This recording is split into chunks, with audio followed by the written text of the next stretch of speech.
Petra melapor ke Raja Henry bahwa menurut mata-mata mereka, Andre baru saja menghubungi seseorang untuk menyakiti putri mahkota. Sayangnya, informasi yang mereka terima tidak begitu jelas tentang siapa orangnya. Petra menduga mungkin prajurit bayaran. Tapi dari percakapan telepon dan pertemuan rahasia itu, jika mereka adalah grup yang sama yang menyerang Alice, maka semua itu bisa menjadi bukti bahwa Andre terkait dalam usaha percobaan pembunuhan Alice.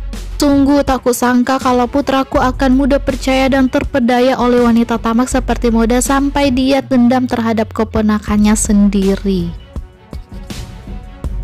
Di sisi lain, Alice bermimpi buruk lagi dan terbangun gara-gara itu. Jesse ada di sana menjaganya, tapi Alice tidak ingat bagaimana dia bisa berakhir di rumah Dawin lagi. Hal terakhir yang dia ingat hanya saat dia berusaha menyelamatkan anak itu. Bagaimana dengan anak itu? Bagaimana kalau Anda mencemaskan diri Anda sendiri dulu yang mulia, Omel Dawin? Lalu Dawin menyuruh Jesse untuk menelpon Cacai dan Raja Henry untuk melaporkan kondisi terkini Alice. Mengabaikan Dawin yang gelisah, Alice terus menanyakan keadaan anak itu. Dengan kesal dan cemas, Dawin menjawab anak itu selamat, tapi Yang Mulia hampir mati. Yang Mulia hampir terbakar hidup-hidup di sana. Kenapa Yang Mulia tidak berpikir dulu apa yang akan terjadi jika sampai terjadi sesuatu pada Yang Mulia? Alice dengan santai mengatakan bahwa itu bukan salah Dawin. Dawin tetap menyalahkan dirinya yang menggagalkan misi, tidak bisa menjaga Yang Mulia dan hampir membuat Yang Mulia mati. Tapi aku tidak mati. Jika kau benar-benar takut disalahkan karena gagal melaksanakan misimu, maka aku yang akan melapor ke jenderal dan kakek supaya Dawin tidak dihukum. Anda pikir saya marah karena takut dihukum? Pikirkanlah rakyat Anda, jangan lupa rakyat Anda menunggu Anda Yang Mulia. Aku tidak pernah lupa, tapi jika aku bahkan tidak sanggup menyelamatkan satu anak, mana mungkin aku berani kembali untuk mengurus rakyatku. Bahkan sekalipun anak itu bukan rakyatku, tapi tetap harus menolongnya. Bahkan sekalipun apa yang kulakukan salah dan berisiko, tapi asalkan aku bisa menyelamatkan nyawanya, aku rela melakukannya. Dawin tak bisa berkata apapun mendengarnya dan langsung pergi tanpa mendebatnya lagi. Tapi dia terus termenung memikirkan kata-kata Alice itu. Dan dari kamera CCTV dia melihat Alice termenung di balkon. Sama seperti Dawin, Alice pun termenung memikirkan kata-kata Dawin tadi. Sebenarnya lengan Dawin terluka gara-gara kejadian tadi, tapi Dawin sengaja menyembunyikannya dari Alice. Pan membantu Dawin mengobati lukanya itu.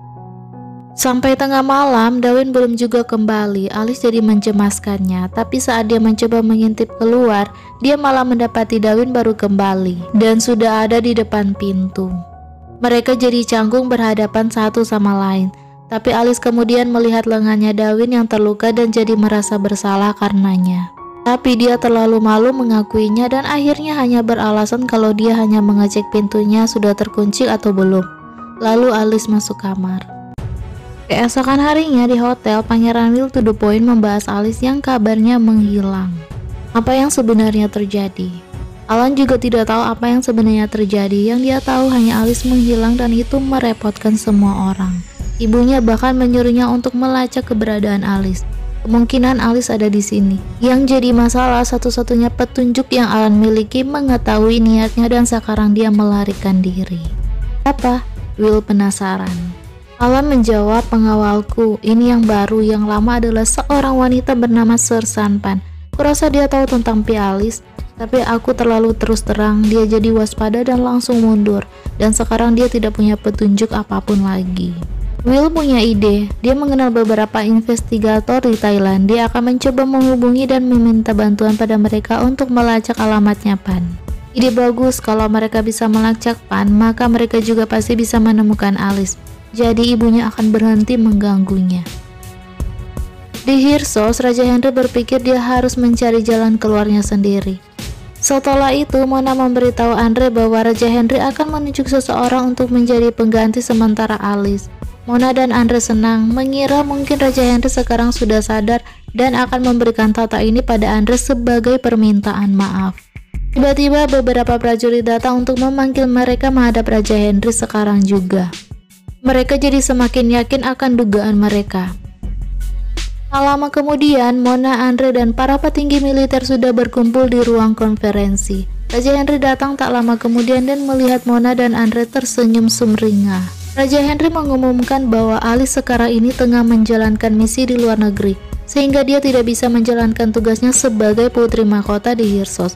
Karena itulah ia setuju dengan usul Andre untuk menunjuk seseorang yang sesuai untuk menjalankan tugas-tugasnya Alice. Andre senang mendengarnya. Negara mereka harus terus maju, jadi mereka tidak usah menunggu satu wanita. Mona pun menyatakan bahwa dia dan Andre siap melakukan segalanya demi negara mereka. Tapi tiba-tiba Kate datang dengan kebingungan. Dia cuma diminta datang kemari tanpa mengetahui apa yang terjadi. Mona kesal menyuruhnya keluar. Tapi Raja Henry malah menyuruhnya duduk lalu mulai mengumumkan keputusannya. Selama absennya Alice, aku akan menunjuk Kate sebagai pemangku raja untuk menggantikan posisi Alice untuk sementara waktu. Semua orang jelas kaget mendengarnya. Mona langsung menyatakan ketidaksetujuannya. Andre bahkan langsung merebut lencana yang hendak diberikan ke Kate. Dia tidak terima kenapa Raja Henry malah melakukan ini. Biarpun Alice tidak ada, tapi tak ada seorang pun yang lebih pantas untuk melakukan tugas ini. Kau menghalangi pengangkatan putrimu sendiri, ujar Raja Henry. Andre mengklaim kalau dia bukan ayah yang kejam seperti Raja Henry. Ayah yang tidak ingin anaknya sendiri sukses dan membuli anaknya sendiri dengan kejam. Ayah seperti itu tidak pantas menyebut dirinya sebagai ayah. Kesal Andre lalu pergi. Di luar, Mona yakin Raja Henry melakukan ini untuk mempermalukan mereka. Andre tidak boleh membiarkannya. Tentu saja ayahnya tidak pernah memikirkannya. Andre pun tidak akan mau lagi memikirkan siapapun lalu dia pergi. Lalu rencana itu diberikan secara resmi pada Kate, tapi Raja Henry bahkan tidak melihatnya, malah memalingkan muka, tampak menyesali pertengkarannya dengan Andre barusan. Kate langsung menolak tugas ini. Dia tidak menginginkan tugas pewaris tahta, terutama dia tidak ingin punya masalah dengan ayahnya. Tapi ayahmu berpikir bahwa dialah satu-satunya yang berhak mewarisi tahta. Aku tidak ingin dia tenggelam dalam pikiran itu. Tapi saya tidak sesuai untuk posisi ini, ujar Kate.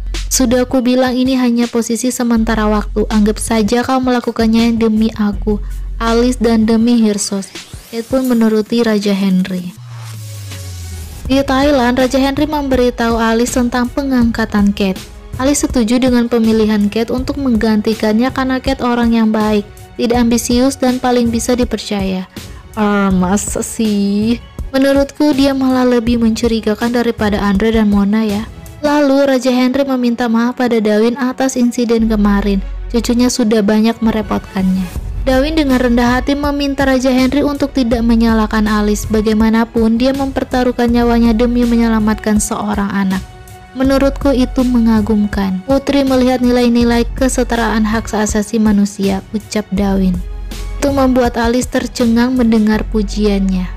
Baiklah, baguslah semua orang selamat. Aku berterima kasih pada semua orang dan menutup video call-nya. Di sisi lain, Mona menelpon Alan dan memberitahu Alan tentang pengangkatan Kate. Alan santai saja menerima kabar tentang pengangkatan Kate. Malah menurutnya itu bagus biar Kate senang. Akhirnya kakek memandang Kate. Mona kesal mendengarnya. Mona yang tidak senang karena kakek selalu meremehkan Andre dan tidak pernah memandang Alan. Kapan Alan akan menunjukkan pada Raja Henry dan seluruh dunia bahwa Alan adalah seorang pangeran yang pintar? Dan bagaimana dengan Alice? Apa Alan sudah punya petunjuk? Alan mengaku belum mendapatkan apapun. Mona jadi tambah kesal mengomelinya. Jangan lupa, dulu semasa kecilnya Alan adalah cucu favorit Raja Henry. Tapi sekarang segalanya dicuri dari mereka. Raja Henry bahkan lebih mempercayai Kate untuk menggantikan Alice sekarang. Sedangkan Alan malah cuma leyeh-leyeh. Cepat buat pencapaian apa saja agar dia bisa segera merebut kembali cinta dan kepercayaan Raja Henry sehingga mereka bisa mendapatkan semua kekuasaan. Jangan kecewakan aku lagi, ancam Mona. Alan pun frustasi mendengarnya. Keesokan harinya, dia melampiaskan segala frustasinya dengan latihan tembak ditemani Will dan Khan. Khan dan Will kagum dengan kemampuan menembaknya yang cukup hebat.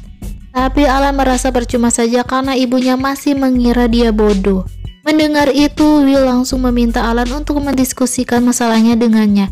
Tak lama kemudian, Alan mengaku bahwa dia ingin membuat sebuah pencapaian demi memenuhi permintaan ibunya. Masalahnya, dia sama sekali tidak bisa memikirkan apa yang bisa dia lakukan. Menurut Will, ada banyak yang bisa Alan lakukan, tapi karena waktunya terbatas, sebaiknya jangan melakukan hal yang terlalu sulit. Kedua, manfaatkanlah apa yang Alan miliki dan buat itu menjadi menguntungkan baginya. Ketiga, gunakanlah cara yang belum pernah dipakai oleh siapapun sebelumnya. Oh, Alan punya ide bagus, import emas. Kekayaan utama Hyrsos adalah emas, tapi belum ada seorang pun yang membuka pasar di Thailand. Will setuju dan langsung memberitahu informasi bahwa ada sejumlah emas yang tengah dikirim ke Asia. Jika Alan meminta kuota sebesar 1 triliun untuk membuka pasar di sini, sepertinya tidak akan ada masalah.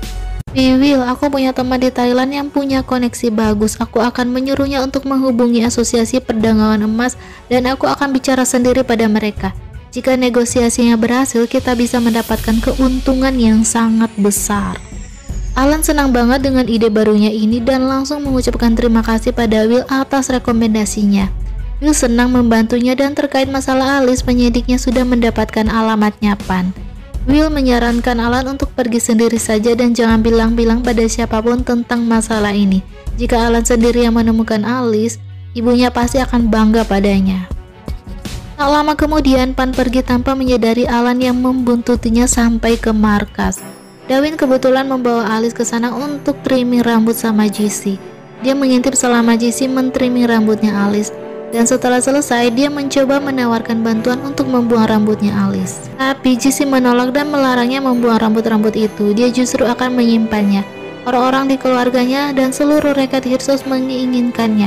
Mungkin bagi Darwin ini cuma helaian rambut biasa, tapi bagi rakyat Hyrsos ini adalah helaian rambut putri mahkota mereka. Dengan nada agak sinis, dia menyindir Darwin yang menyuruhnya terlalu menghayati perannya sebagai suami Nari, sampai dia lupa bahwa Nari bukan orang biasa. Dia adalah putri mahkota. Darwin jadi canggung mendengarnya. JC benar, jika dia rakyat Hyrsos, dia mungkin juga akan menyimpannya sebagai benda keramat, ujar Darwin.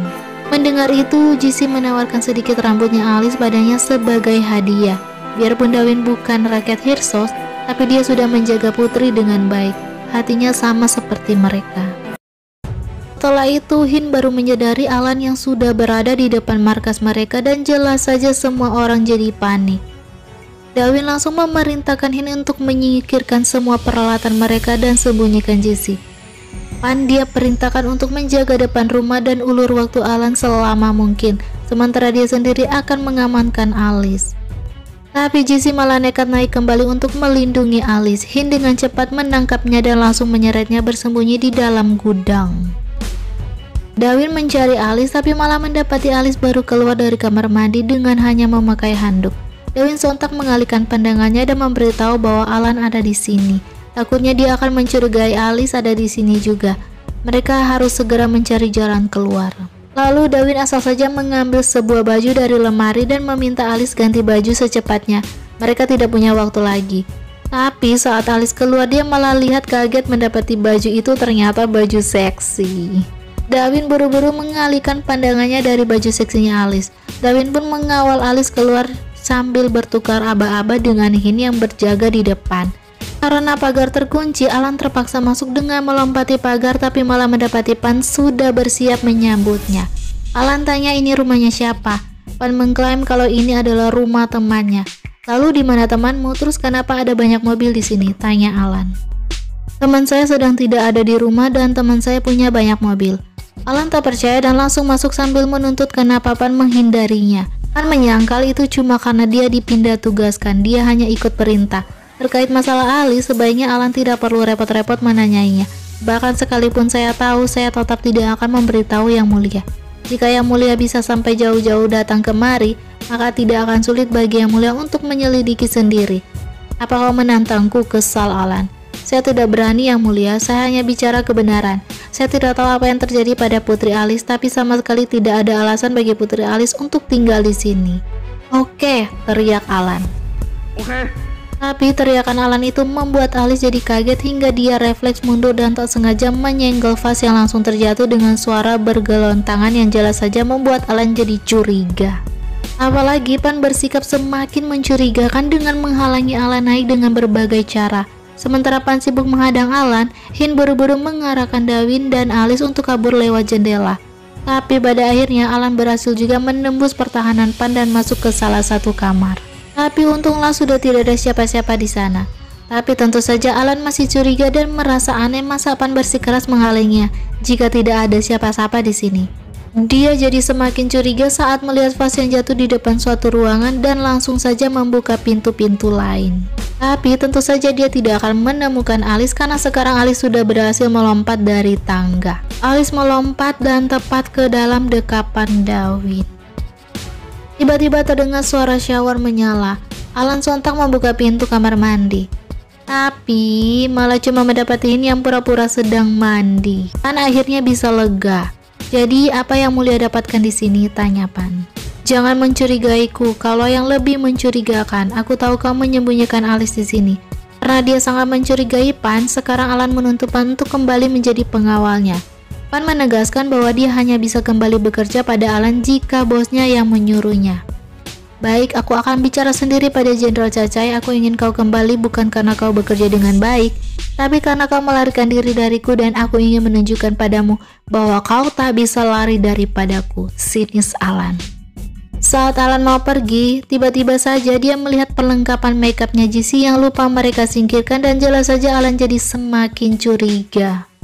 Tapi kali ini dia memutuskan untuk diam saja dan pura-pura tak melihatnya. Di sisi lain, saking buru-burunya tadi, Alice terpaksa lari tanpa alas kaki dan jadi kesakitan karena kakinya terus-menerus menginjak bebatuan. Melihat itu, Darwin langsung berhenti lari lalu dengan manisnya memberikan sepatunya untuk Alice. Dia bahkan membersihkan kaki Alice dan membantu memakaikan sepatu itu sehingga sekarang gantian Darwin lah yang nyeker. Setibanya di rumah, Darwin meyakinkan Alice bahwa biarpun Alan curiga Alice tinggal di sini, tapi Alan tidak punya bukti. Sebaiknya Alice istirahat saja sekarang. Kejadian tadi adalah salahnya dan timnya. Melihat kaki Darwin yang tanpa alas kaki, Alice jadi tersentuh akan kebaikan Darwin padanya tadi.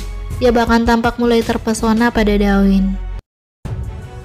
Di sisi lain, Pan dan Hi akhirnya bisa tenang dan beristirahat sekarang. Tapi aneh, Hin merasa sepertinya ada yang dia lupakan. Tapi apa ya? Dia mencoba mengingat-ingat lagi kejadian tadi. Hingga akhirnya dia ingat kalau dia menyembunyikan JC di gudang. Hin langsung panik membuka gudang tapi malah mendapati JC yang sudah ketiduran, nyenyak lagi. Saat dia terbangun, dia langsung heboh mencari Alice. Benar-benar tidak tahu bahwa krisis sudah lewat dan segalanya sudah aman. Hin sampai geli mendengarnya. Hei Kun, pernahkah ada yang memberitahumu bahwa saat kau sedang tak sadarkan diri, kau sangat imut? JC malu mendengarnya dan sontak mendorongnya dengan kesal. Aku tanya apakah Pangeran Alan sudah pergi, di mana Putri? Di rumah, jawab Hin lalu pergi. Di sisi lain, Alan langsung mengabarkan masalah ini pada Kate. Walaupun belum punya bukti, tapi dia yakin Alice sedang dilindungi oleh Darwin dan para anak buahnya.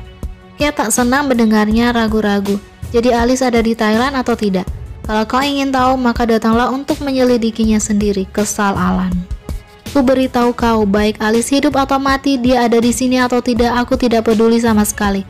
Kalau bukan karena ibu yang menyuruhku mencarinya, aku tidak akan repot-repot. Dia menelpon Kate cuma karena ibunya tidak mengangkat teleponnya. Jadi tolong Kate sampaikan ke ibunya kalau dia sudah melaksanakan perintahnya. Jika ibunya masih ingin menyelidiki yang lain, maka sebaiknya dia kirim orang lain untuk melakukan penyelidikan. Sekarang ini ayah dan baby Mona sedang bermasalah dengan kakek. Suasananya sedang tidak bagus. Akan ku cari kesempatan untuk memberitahunya nanti, sedangkan kau sebaiknya kau diam saja, mengerti tidak? Oke, lagian juga aku tidak mau banyak bicara dan satu lagi aku ingin memberimu selamat. Kakek akhirnya bisa melihat kegunaanmu. Lalu kapan kau akan kembali? Tanya Kate. Alan menjawab dia akan segera kembali, dia masih ada urusan di Thailand. Dan bersambung. Sampai jumpa di part selanjutnya ya. Bye-bye.